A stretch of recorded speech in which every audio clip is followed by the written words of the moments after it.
So next topic is reasons for Negel Vasser. The Rishonim give two reasons for the obligation to wash Negel Vasser, so this in the morning, aside from the removing Ruach Ra. Okay. The Rosh write that one sleeps, a person involuntarily touches covered parts of the body. The hands are therefore considered spiritually unclean, prohibiting the person from davening, reciting Brachos, and learning Torah. Okay, so let's try to understand two additional reasons besides the removing Ruach Ra. So first of all, Rosh said when person sleeps, so he touches himself in places which are usually covered. So what is the places usually covered? It's almost everything, like besides your face and hands, right? All of the other places considered to be usually covered. Okay, so Rosh said most likely person touch his hands, so there is some impurity, so some sweat, right, as they say, and even during the day when somebody scratches himself, right, she scratches herself. So before praying, we must wash our hands. Before praying, before learning Torah, must wash our hands. Before saying blessings, so if I'm not sure, let's say some time passed since I washed my hands in the morning, so I'm not sure did I touch something or not. So most likely that I did. Most likely that I did. I mean, if it's a considerable amount of time elapsed, but if not, so they say you're not obligated to wash. So one more time, the summary: before learning of the Torah, before praying, and before saying the blessings, right? In all of these instances, if a person touch the area that they usually covered, he must or she must wash her hands. Okay, that's according to Rosh. Rashba writes that this is because every morning we are considered a new creation, ready to fulfill the purpose of our existence, which is to serve Hashem. We thus wash our hands, similar to the Kohen in the Beis Hamikdash, who washes his hands before performing avodah. So Rashba gives a different reason. So he said that every time the person is created anew, and the purpose of our creation is to serve Hashem, not to serve ourselves, not to serve our boss or anybody else, right? But to serve Hashem.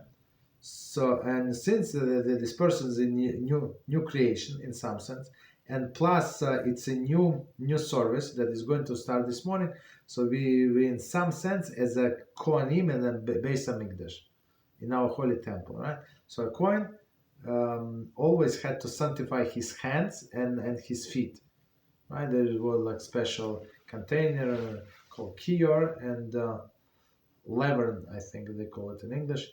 Right, and there were many like faucets, right, from which they would wash their hands. So even I think simultaneously few people could wash their hands. Okay, so that's why that's the second reason according to Rashba why we all must wash our hands in the morning. As a matter of halacha, we wash our hands when either of these reasons apply. So, and it's very, very important to know that there are two different distinct reasons for washing our hands. Two distinct reasons. Why? We're going to explain. Let's explain right now. Because sometimes the person did not sleep the whole night. For example, on a Shabbos night we don't sleep. We learn the whole day Torah. So the question is, do we have to wash our hands in the morning or not? I did not sleep, so I was not created anew. I mean, I'm exactly the same person. And I did not touch all of this, I don't know if I touched. Okay, so that's so that's why you need two reasons. So at least one of the reasons always would apply. Continue. As a matter of halacha, we wash our hands when either of these reasons apply. So it's always two reasons. However, we do not recite the bracha al nitalas yadayim unless both reasons apply. So in some cases that we're going to see, we don't say blessing. We still wash, but without blessing. Thus, one touches covered part of the body while she was awake during the day, and she wants to daven and recite brachos or learn Torah. She should wash her hands, but not recite the bracha upon doing so. This is because only one reason of Rosh applies, but not of the Rashba. So Rosh said that hands touch something places that they usually cover, and Rashba said it's because we created a new and now a new service of Hashem. So during the day, as we said before, you touch something that is spiritually impure. For example, you touch your shoes. So shoes always spiritually impure. So you have to wash your hands. Okay. What else? Okay. So you apologize. So you have to wash your hands, but without blessing during the day. Continue. Likewise, if one slept during the daytime, she should wash her hands upon awakening, but should not recite the blessing. Okay, so blessing. So when you take a nap, more than 30 breaths. So there is a different opinion how much is the 30 breaths. It's like few minutes only, 30 minutes, whatever. So we're trying to go stricter, and we always wash our hands. Even if I sleep 15 minutes, or half an hour, or whatever, that doesn't matter. We wash our hands. You need extra time. For example, now we get up very early to say slichas very early.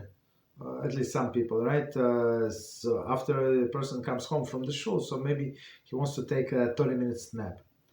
There is no problem. I mean, if you get up at 3 a.m., of course, you're pretty tired by 8 or whatever time you came home, right?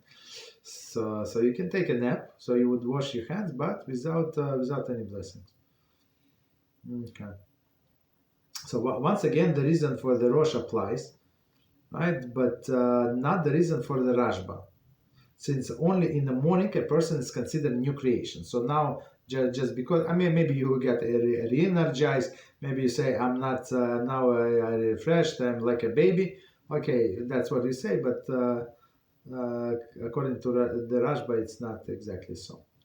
Conversely, one sleep at night while wearing gloves. For example, she's cold and has a skin condition.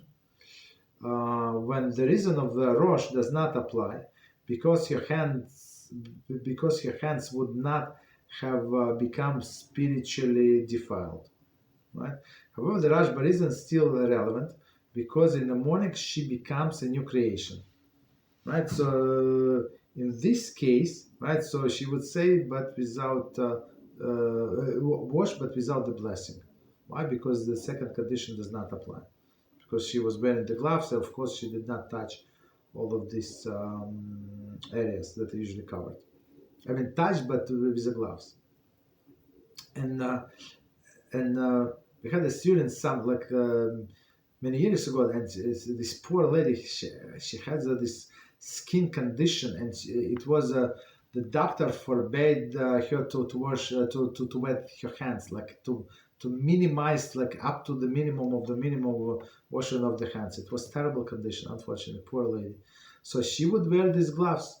Actually, that's what prescribed by the doctor. Special gloves with special ointment, like moisturizing ointment. So she would wash her hands in the morning, but with minimum on only fingers. That's what we agreed, and without saying a blessing. So I mean, unfortunately, there are many conditions when we must find for people the leniencies and allow them to use the lenient opinion. You understand? Okay. Just a second. Likewise, if one stay awake all night, so as we do in Shabbos, for example, we do not assume her hands are spiritually defiled. However, she is still regarded as a new creation, regardless of whether or not she slept. In both situations, one who slept with gloves or one who was awake at night, she should wash her hands but not recite Brachos, since only one of the reasons apply. So that's what we do. Actually, there is another tradition. We have this this holiday coming, Ashana Rabbah. What is it, like 3 weeks from now, approximately, right? So there is also Jewish custom to learn the whole night. Ashana Rabbah. It's a day before Shmini Atzeres. Before the 8th day of it's not days that attach to the Sukkot. 8th day. Okay. So we also don't sleep. We learn the whole night. So we still wash our hands, but without the blessing. So our sages say, they give us like practical advice. Go to the restroom, right? And after you came out of the restroom, you have to wash your hands anyway. So there is no question whatsoever. So it's not like extra washing. Some say wash, some say don't wash. Okay, so don't put yourself in that situation. You have to use the restroom anyway in the morning when it becomes light outside. That's it. And you can wash without the blessing, of course. If both these conditions, in both of these conditions, she should make sure to use the bathroom. Oh, okay, he said. Okay. As then hands would become ritually defiled, and she would also recite the bracha. Okay. So, but bracha after what? Oh, no, one second. No, in this case, I apologize. So in this case, we would say Nitlas Adam because the hands will become ritually impure. Okay, I apologize for confusion. That's why we go to the restroom. So in this case, so it's new creation. It does not depend on us. We slept, we did not sleep. So a person still is a new creation, and the hands were impure. Okay, so that's why we go to the restroom. Or if person does not want to go to the restroom, okay, so don't say, so just wash the hands, so wash hands without the blessing. That's it. Okay, so but to combine going to the restroom with the blessing al Nitlas Yadayim, so that would be the ideal scenario. Okay.